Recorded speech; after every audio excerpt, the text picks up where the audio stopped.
या देवी सर्वभूतेषु मातृरूपेण संस्थिता नमस्तस्यै नमस्तस्यै नमस्तस्यै नमो नमः।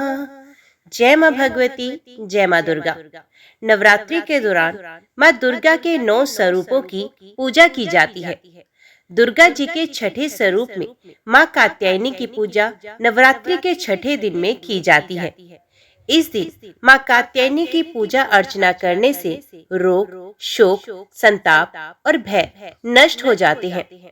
देवी कात्यायनी का स्वरूप अत्यंत उज्जवल और ज्योतिर्मय है। इस स्वरूप में देवी की 4 भुजाएं हैं। देवी कात्यायनी का वाहन सिंह है।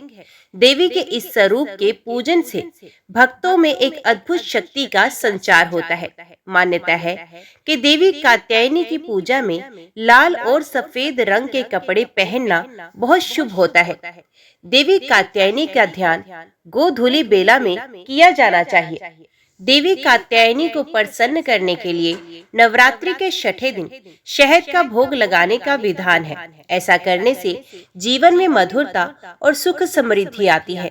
आप शहद में बने कद्दू के हलवे का भी भोग यहाँ पे लगा सकते हैं। पौराणिक कथा के अनुसार कात्य गोत्र में महर्षि कात्यायन ने माँ भगवती जगदम्बा की कठिन उपासना की और उन्हें पुत्री रूप में प्राप्त करने का आग्रह किया। माँ भगवती ने इच्छा पूरी करते हुए उनके घर पुत्री के रूप में जन्म लिया। कात्यायन ऋषि के यहाँ जन्म लेने और सर्वप्रथम उनके द्वारा पूजे जाने के कारण ये देवी कात्यायनी कहलाई। माँ कात्यायनी अमोघ फलदायिनी है। ब्रजमंडल की अधिष्ठात्री देवी के रूप में प्रतिष्ठित है, क्योंकि भगवान कृष्ण को पति रूप में पाने के लिए ब्रज की गोपियों ने इन्हीं की पूजा की थी। जय माँ भगवती, जय माँ दुर्गा। अभी श्रवण कीजिए नवरात्र व्रत कथा। एक समय की बात है, बृहस्पति जी ब्रह्मा जी से कहते हैं कि हे ब्राह्मण, आप अत्यंत बुद्धिमान, सर्वशास्त्र और चारों वेदों को जानने वालों में से सबसे श्रेष्ठ हो। हे प्रभु, कृपया कर मेरा कथन भी सुनिए। चैत्र व आश्विन माह के शुक्ल पक्ष में नवरात्र का व्रत व उत्सव क्यों किया जाता है? इस व्रत का क्या फल मिलता है? पहले इस व्रत को किसने किया था? बृहस्पति जी का कथन सुनकर ब्रह्मा जी बोले, हे बृहस्पति, तुमने बहुत ही अच्छा प्रश्न किया है। जो मनुष्य मनोरथ पूर्ण करने वाली दुर्गा महादेवी सूर्य और नारायण का ध्यान करते हैं, वे मनुष्य धन्य है। नवरात्र का ये पर्व संपूर्ण कामनाओं को पूरा करने वाला है। ब्रह्मा जी आगे कहते हैं, हे बृहस्पति, जिसने सबसे पहले इस नवरात्र महाव्रत को किया है, उसका पवित्र इतिहास मैं तुम्हें सुनाता हूँ। तुम इसे ध्यान पूर्वक सुनो। ब्रह्मा जी कहते हैं, एक नगर था जिसका नाम पीठत था। उसमें अनाथ नाम का एक ब्राह्मण निवास करता था। वे भगवती दुर्गा का अनन्य भक्त था। संपूर्ण सद्गुणों से युक्त एक कन्या ने उसके यहाँ जन्म लिया, मानो ब्रह्मा की सबसे पहली रचना हो वो। उसका नाम सुमति रखा गया। सुमति अपनी सहेलियों के साथ ऐसे बड़ी होने लगी जैसे शुक्ल पक्ष में चंद्रमा की कलाएं बढ़ रही हों। सुमति के पिता नियम से प्रतिदिन दुर्गा की पूजा तथा हवन किया करते थे और उस समय सुमति भी वहां उपस्थित रहा करती थी। एक दिन सुमति अपनी सहेलियों के साथ खेल में मगन हो गई और भगवती के पूजन में शामिल नहीं हुई। उसके पिता को सुमति पर बहुत क्रोध आया और क्रोध में आकर कहने लगा कि हे दुष्ट पुत्री, आज तुम भगवती के पूजन में शामिल नहीं हुई, इसलिए मैं तुम्हारा विवाह किसी कुष्टी व दरिद्र मनुष्य से कर दूंगा। पिता की बातों से पुत्री को कष्ट पहुंचा और कहने लगी कि हे पिता, मैं आपकी पुत्री हूँ और आपके ही अधीन हूँ, इसलिए आप मेरा विवाह जिस किसी से भी कराना चाहें करा सकते हैं, क्योंकि होना तो वही है जो मेरे भाग्य में लिखा है। मुझे तो भाग्य पर पूर्ण विश्वास है। सुमति कहती है कि मनुष्य कितने मनोरथों को पूरा करना चाहता है, लेकिन होता तो वही है जो भाग्य विधाता भाग्य में लिख कर देते हैं। जो जैसा कर्म करता है उसको फल भी उन कर्मों के अनुसार ही मिलते हैं। मनुष्यों के हाथ में केवल कर्म करना लिखा है और उसका फल देना भगवान के हाथ में होता है। अपनी कन्या के मुख से ये निर्भयपूर्ण बातें सुनकर ब्राह्मण का क्रोध बढ़ जाता है और अपनी पुत्री का विवाह एक कुष्ठी रोगी से करा देता है और कहता है कि अब जाओ और अपने कर्म का फल भोगो। मैं भी देखता हूँ कि तुम भाग्य के भरोसे रहकर कैसे जीवन यापन करती हो। पिता के वचनों को सुन सुमति मनन करने लगी कि मेरा दुर्भाग्य है कि मुझे ऐसा पति मिला, और अपने दुखों पर विचार करती हुई सुमति वन की ओर चल पड़ी। उस भयानक वन में कुशा पर रात बिताई। गरीब सुमति की हालत देखकर देवी भगवती उसके पूर्व के पुण्य को देखती हुई उसके सामने प्रकट होती हैं और कहती हैं, हे दीन ब्राह्मणी, मैं तुम पर प्रसन्न हूँ। तुम जो चाहो वे वर मांग सकती हो, मैं तुम्हें सब कुछ दूंगी। भगवती दुर्गा के वचन सुनकर सुमति कहने लगी, देवी आप कौन हैं जो मुझ पर प्रसन्न है? अपनी दीन दृष्टि से आप मुझे कृतार्थ करें। ब्राह्मणी की बात सुनकर देवी कहने लगी कि मैं आदि शक्ति हूँ, मैं ही ब्रह्मा, विद्या और सरस्वती हूँ। प्रसन्न होने पर मैं प्राणियों को दुख को दूर कर उन्हें सुख प्रदान करती हूँ। मैं तुझसे तेरे पूर्व पुण्यों के कारण प्रसन्न हूँ।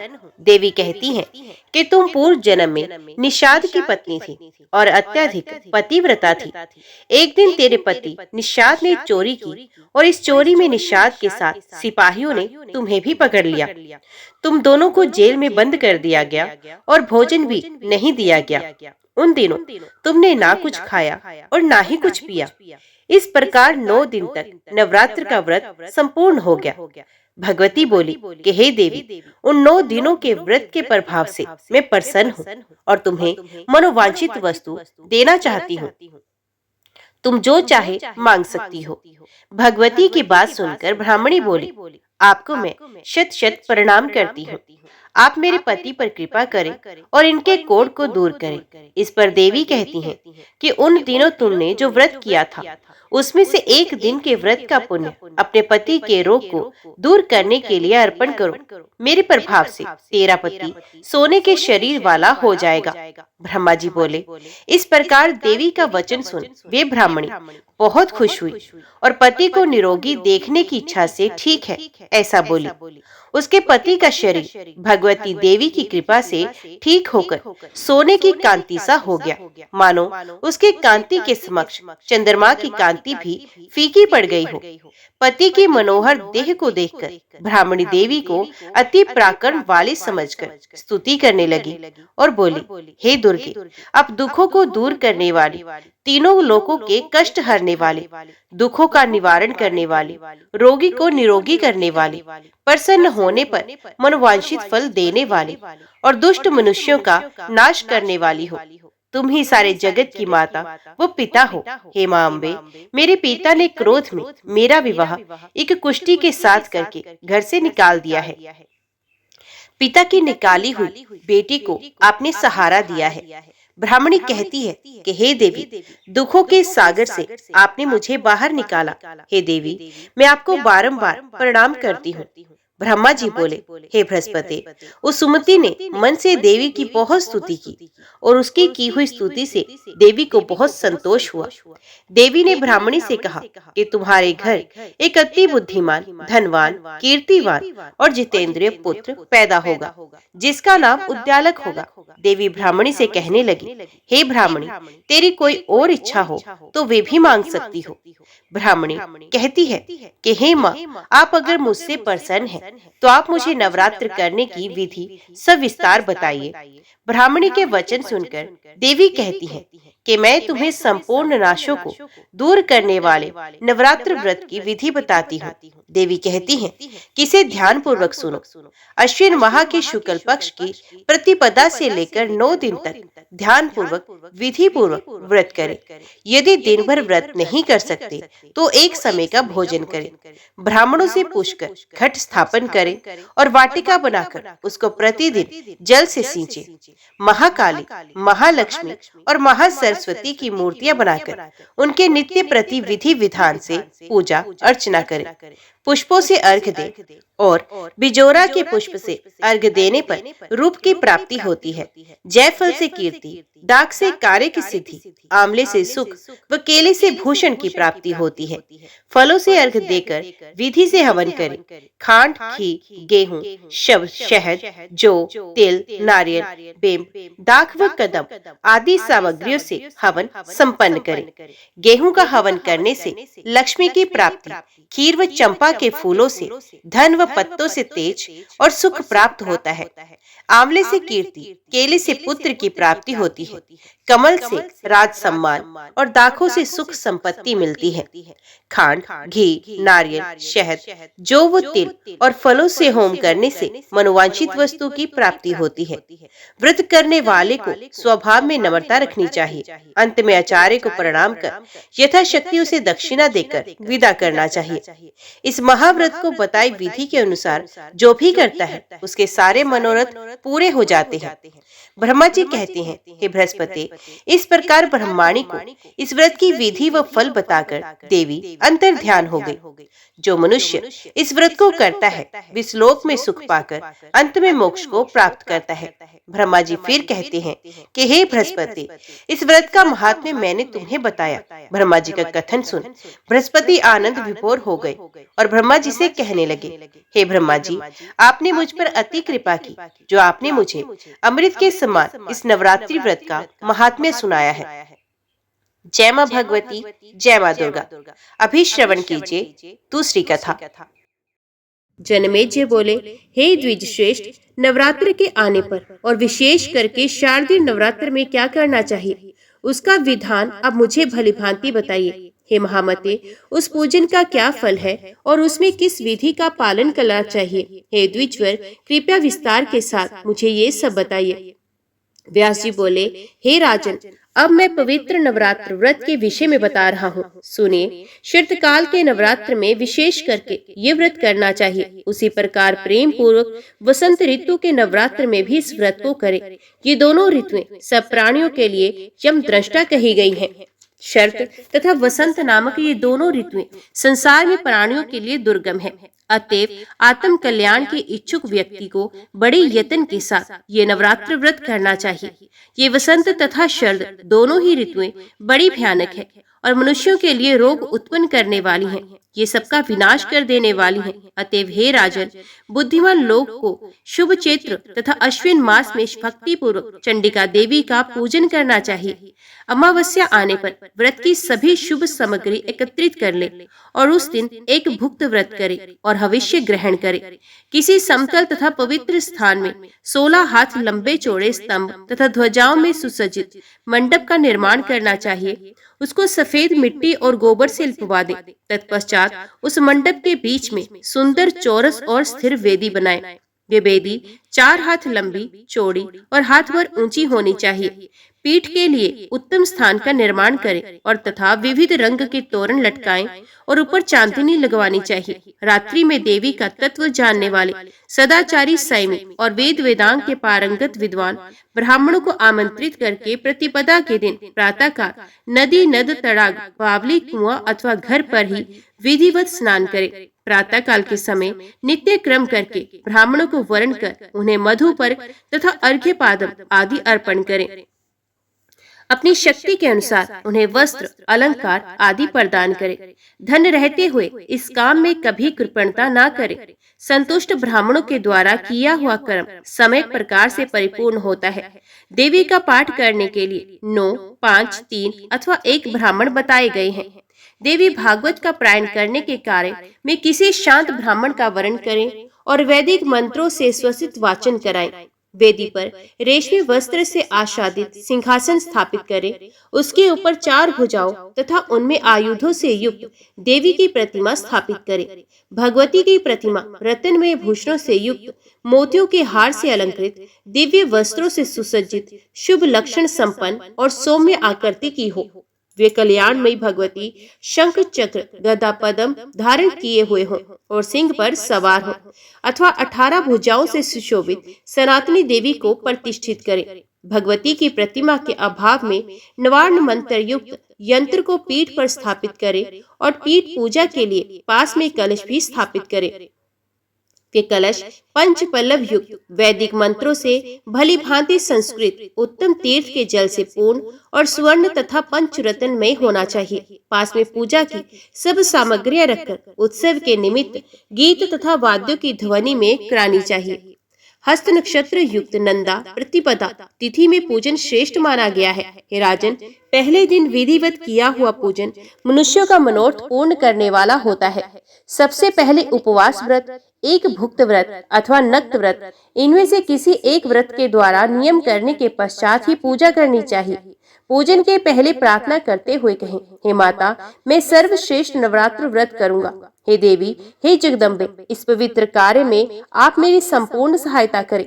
इस व्रत के लिए यथाशक्ति नियम रखें। उसके बाद मंत्रोच्चारण पूर्वक विधिवत भगवती का पूजन करें। चंदन, अगरू, कपूर तथा मंदार, करंज, अशोक, चंपा, कनेल, मालती, ब्राह्मी आदि सुगंधित पुष्पों, सुंदर बिलपत्रों और धूप दीप से विधिवत भगवती जगदम्बा का पूजन करना चाहिए। उस अवसर पर अर्घ्य भी प्रदान करें। हे राजन, नारियल, बिजोरा, नींबू, दाडिम, केला, नारंगी, कटहल तथा बिलपत्र आदि अनेक प्रकार के सुंदर फलों के साथ भक्ति पूर्वक अन्न का नैवेद्य एवं पवित्र बलि अर्पित करें। होम के लिए त्रिकोण कुंड बनाना चाहिए अथवा त्रिकोण के मान के अनुरूप उत्तम वेदी बनानी चाहिए। विविध प्रकार के सुंदर द्रव्यों से प्रतिदिन भगवती का त्रिकाल प्रातः, सायं, मध्याह्न पूजन करना चाहिए और गायन, वादन तथा नृत्य के द्वारा महान उत्सव मनाना चाहिए। व्रती नित्य भूमि पर सोए और वस्त्र, आभूषण तथा अमृत के सदृश दिव्य भोजन आदि से कुमारी कन्याओं का पूजन करे। नित्य एक ही कुमारी का पूजन करे अथवा प्रतिदिन एक एक कुमारी की संख्या के वृद्धि क्रम से पूजन करे अथवा प्रतिदिन दुगुने तिगुने के वृद्धि क्रम से और या तो प्रत्येक दिन 9 कुमारी कन्याओं का पूजन करे। अपने धन सामर्थ्य के अनुसार भगवती की पूजा करे, किंतु हे राजन, देवी के यज्ञ में धन की कृपणता ना करे। हे राजन, पूजा विधि में 1 वर्ष की अवस्था वाली कन्या नहीं लेनी चाहिए, क्योंकि वे कन्या गंध और भोग आदि पदार्थों के स्वाद से बिल्कुल अनजान रहती है। कुमारी कन्या वे कही गई है जो 2 वर्ष की हो चुकी हो। 3 वर्ष की कन्या त्रिमूर्ति, 4 वर्ष की कन्या कल्याणी, 5 वर्ष की रोहिणी, 6 वर्ष की कालिका, 7 वर्ष की चंडिका, 8 वर्ष की शांभवी, 9 वर्ष की दुर्गा और 10 वर्ष की कन्या सुभद्रा कहलाती है। इससे ऊपर की अवस्था वाली कन्या का पूजन नहीं करना चाहिए, क्योंकि वे सभी कार्यों में निंदनीय मानी जाती हैं। इन नामों से कुमारी का विधिवत पूजन सदा करना चाहिए। अब मैं इन 9 कन्याओं के पूजन से प्राप्त होने वाले फलों को कहूंगा। कुमारी नाम की कन्या पूजित होकर दुख तथा दरिद्रता का नाश करती है। वे शत्रुओं का क्षय और धन, आयु तथा बल की वृद्धि करती है। त्रिमूर्ति नाम की कन्या का पूजन करने से धर्म, अर्थ, काम की पूर्ति होती है। धन धान्य का आगम होता है। जो राजा विद्या, विजय, राज्य तथा सुख की कामना करता हो, उसे सभी कामनाएं प्रदान करने वाली कल्याणी नामक कन्या का नित्य पूजन करना चाहिए। शत्रुओं का नाश करने के लिए भक्ति पूर्वक कालिका कन्या का पूजन करना चाहिए। धन तथा ऐश्वर्य की अभिलाषा रखने वाले चंडिका कन्या की समय अर्चना करनी चाहिए। हे राजन, सम्मोहन, दुख, दारिद्र्य के नाश तथा संग्राम में विजय के लिए शांभवी कन्या की नित्य पूजा करनी चाहिए। क्रूर शत्रु के विनाश एवं उग्र क्रम की साधना के निमित्त परलोक में सुख पाने के लिए दुर्गा नामक कन्या की भक्ति पूर्वक आराधना करनी चाहिए। मनुष्य अपने मनोरथ की सिद्धि के लिए सुभद्रा की सदा पूजा करे और रोग नाश के निमित्त रोहिणी की विधिवत आराधना करे। शिरस्तु इस मंत्र से अथवा किन्हीं भी श्रीयुक्त देवी यंत्र से अथवा बीज मंत्र से भक्ति पूर्वक भगवती की पूजा करनी चाहिए। जो भगवती कुमार के रहस्यमय तत्वों और ब्रह्मादि देवताओं की भी लीला पूर्वक रचना करती हैं, उन कुमारी का मैं पूजन करता हूँ। जो सत्व आदि तीनों गुणों से तीनों रूप धारण करती हैं, जिनके अनेक रूप हैं तथा जो तीनों कालों में सर्वत्र व्याप्त रहती हैं, उन भगवती त्रिमूर्ति की मैं पूजा करता हूँ। निरंतर पूजित होने पर जो भक्तों का नित्य कल्याण करती हैं, सब प्रकार की कामनाओं को पूर्ण करने वाली उन भगवती कल्याणी का मैं भक्ति पूर्वक पूजन करता हूँ। जो देवी संपूर्ण जीवों के पूर्व जन्म के संचित कर्म रूपी बीजों का रोपण करती हैं, उन भगवती रोहिणी की मैं उपासना करता हूँ। जो देवी काली कल्पांत में चराचर सहज संपूर्ण ब्रह्मांड को अपने में विलीन कर लेती हैं, उन भगवती कालिका की मैं पूजा करता हूँ। अत्यंत उग्र स्वभाव वाली, उग्र रूप धारण करने वाली, चंड मुंड का संहार करने वाली तथा घोर पापों का नाश करने वाली उन भगवती चंडिका की मैं पूजा करता हूँ।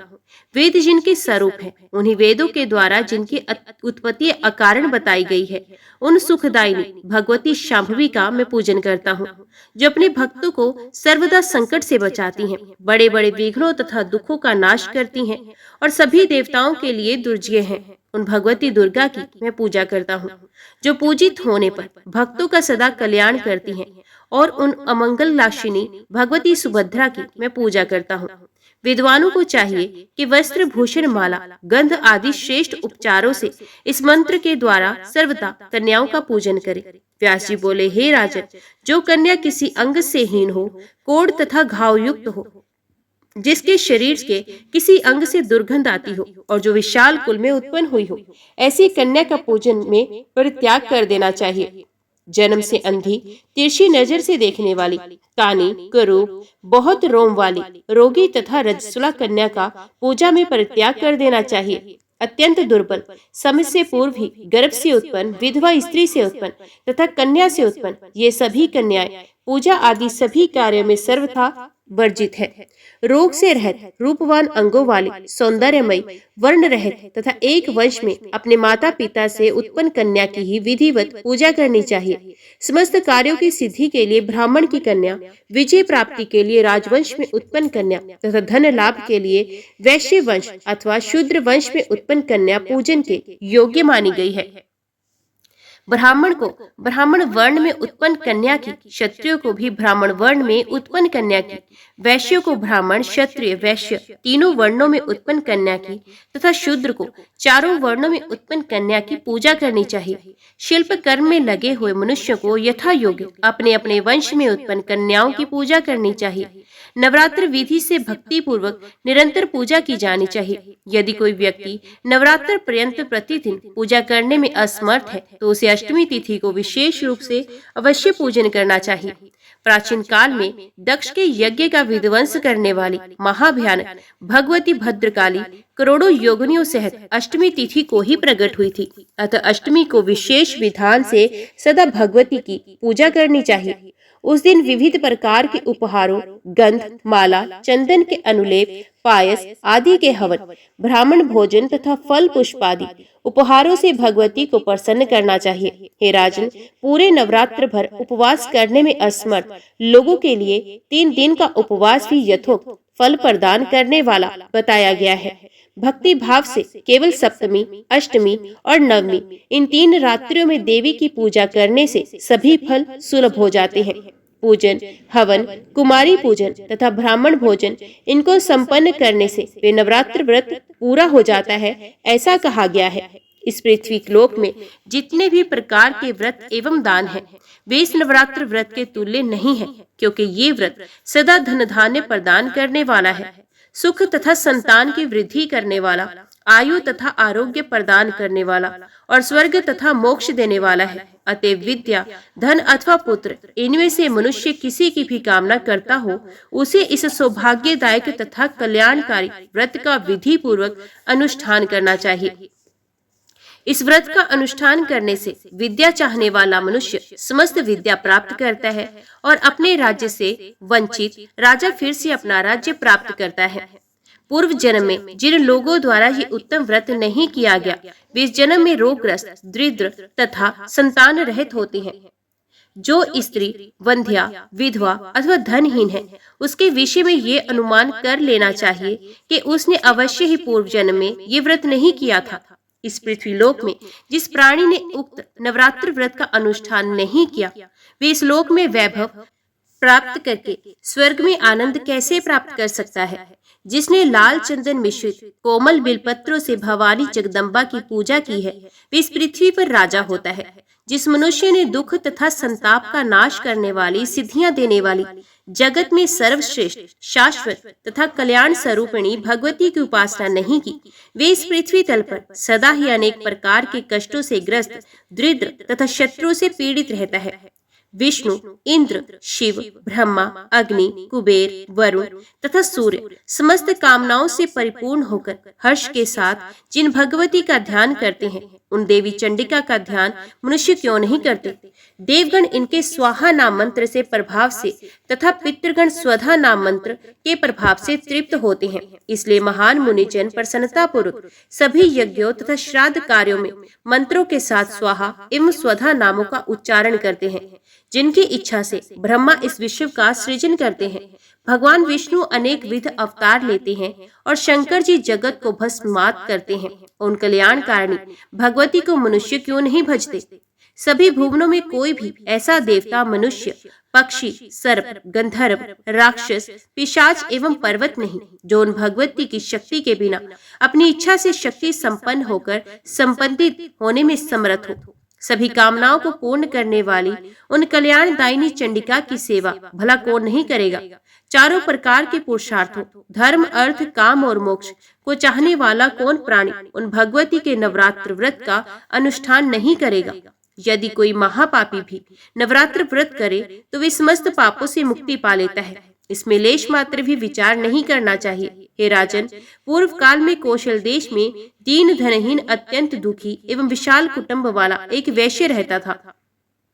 उसकी अनेक संतानें थी जो धन अभाव के कारण क्षुधा से पीड़ित रहा करती थी। सायंकाल में उसके लड़कों को खाने के लिए कुछ मिल जाता था तो वे कुछ भी खा लेते थे। इस प्रकार वे वणिक भूखा रहते हुए सर्वदा दूसरों का काम करके धैर्यपूर्वक परिवार का लालन पालन कर रहा था। वे सर्वदा धर्मपरायण, शांत, सदाचारी, सत्यवादी, क्रोध न करने वाला, धैर्यवान, अभिमान रहित तथा ईर्ष्याहीन था। प्रतिदिन देवताओं, पितरों तथा अतिथियों की पूजा करके वे अपने परिवार जनों के भोजन कर लेने के उपरांत स्वयं भोजन करता था।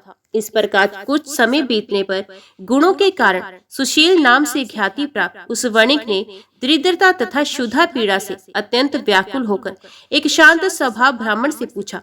सुशील बोला, हे महाबुद्धि संपन्न ब्राह्मण देवता, आज मुझ पर कृपा करके ये बताइए कि मेरी दरिद्रता का नाश निश्चित रूप से कैसे हो सकता है। हे मानद, मुझे धन की अभिलाषा तो नहीं है, किंतु हे द्विश्रेष्ठ, मैं आपसे कोई ऐसा उपाय पूछ रहा हूँ जिससे मैं कुटुंब के भरण पोषण मात्र के लिए धन संपन्न हो जाऊं। मेरी पुत्री और पुत्र क्षुधा से पीड़ित होकर भोजन के लिए बहुत रोते हैं और मेरे घर में इतना भी अन्न नहीं रहता कि मैं उन्हें एक मुट्ठी भर अन्न दे सकूं। रोते हुए बालक को मैंने घर से निकाल दिया और वे चला गया, इसलिए मेरा हृदय शोका अग्नि में जल रहा है। धन के अभाव में मैं क्या करूं?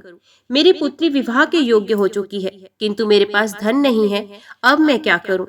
वे 10 वर्ष से अधिक की हो गई है। इस प्रकार कन्यादान का समय बीता जा रहा है। हे विपेंद्र, इसलिए मैं अत्यधिक चिंतित हूँ। हे दयानिधान, आप तो सर्वज्ञ हैं, अतएव मुझे कोई ऐसा तप, दान, व्रत, मंत्र तथा जप बताइए जिससे मैं अपने आश्रितजनों का भरण पोषण करने में समर्थ हो जाऊं। हे द्विज, बस मुझे उतना ही धन मिल जाए और मैं उससे अधिक धन के लिए प्रार्थना नहीं करता। हे महाभाग, आपकी कृपा से मेरा परिवार अवश्य सुखी हो सकता है। अतएव आप अपने ज्ञान बल से भली भांति विचार करके भी उपाय बताइए। व्यास जी बोले, हे राजन, उसके इस प्रकार पूछने पर उत्तम व्रत का पालन करने वाले उस ब्राह्मण ने बड़ी प्रसन्नता पूर्वक उस वैश्य से कहा, हे वैश्य, अब तुम पवित्र नवरात्र व्रत का अनुष्ठान करो। इसमें तुम भगवती की पूजा, हवन, ब्राह्मण भोजन, वेद पाठ, उनके मंत्र का जप और होम आदि यथाशक्ति संपन्न करो। इससे तुम्हारा कार्य अवश्य सिद्ध होगा। हे वैश्य, नवरात्र नामक इस पवित्र तथा सुखदायक व्रत से बढ़कर इस पृथ्वी तल पर अन्य कोई भी व्रत नहीं है। ये नवरात्र व्रत सर्वदा ज्ञान तथा मोक्ष को देने वाला, सुख तथा संतान की वृद्धि करने वाला एवं शत्रुओं का पूर्ण रूप से विनाश करने वाला है। राज्य से च्युत तथा सीता के वियोग से अत्यंत दुखित श्री राम ने किष्किंधा पर्वत पर इस व्रत को किया था। सीता की विरह अग्नि से अत्यधिक संतप्त श्री राम ने उस समय नवरात्र व्रत के विधान से भगवती जगदम्बा की भली भांति पूजा की थी। इसी व्रत के प्रभाव से उन्होंने महासागर पर सेतु की रचना कर महाबली मंदोदरी पति रावण, कुंभकर्ण तथा रावण पुत्र मेघनाद का संहार करके सीता को प्राप्त किया था। विभीषण को लंका का राजा बनाकर पुनः अयोध्या लौटकर उन्होंने निष्कंटक राज्य प्राप्त किया था। हे वैश्यवर, इस प्रकार अमित तेज वाले श्री राम जी ने इस नवरात्र व्रत के प्रभाव से पृथ्वी तल पर महान सुख प्राप्त किया। व्यास जी बोले, हे राजन, ब्राह्मण का ये वचन सुनकर उस वैश्य ने उन्हें अपना गुरु मान लिया और उनसे मायाबीज नामक उत्तम मंत्र की दीक्षा प्राप्त की। तत्पश्चात आलस्यहीन होकर अत्यंत भक्ति पूर्वक पूरे नवरात्र भर उसने उस मंत्र का जप किया और अनेक विध उपहारों से आदर पूर्वक भगवती का पूजन किया। इस प्रकार माया बीज प्राण उस वैश्य ने 9 वर्षों तक ये अनुष्ठान किया। 9वें वर्ष के अंत में महाअष्टमी तिथि को अर्धरात्रि आने पर महेश्वरी ने उसे अपना प्रत्यक्ष दर्शन दिया और अनेक प्रकार के वरदानों से कृत्य कर दिया। जय मां भगवती, जय मां दुर्गा। आज की वीडियो में इतना ही। उम्मीद करती हूँ वीडियो आपको पसंद आई होगी। वीडियो पसंद आई हो तो वीडियो को लाइक और चैनल को सब्सक्राइब जरूर कीजिएगा। जय माता दी लिखकर कमेंट बॉक्स में अपनी हाजिरी और अपने सुझाव देना ना भूलेगा। तो मिलते हैं अगली कथा अगले अध्याय के साथ। तब तक के लिए देखते व सुनते रहिए। जय मां कंजक, जय माता दी।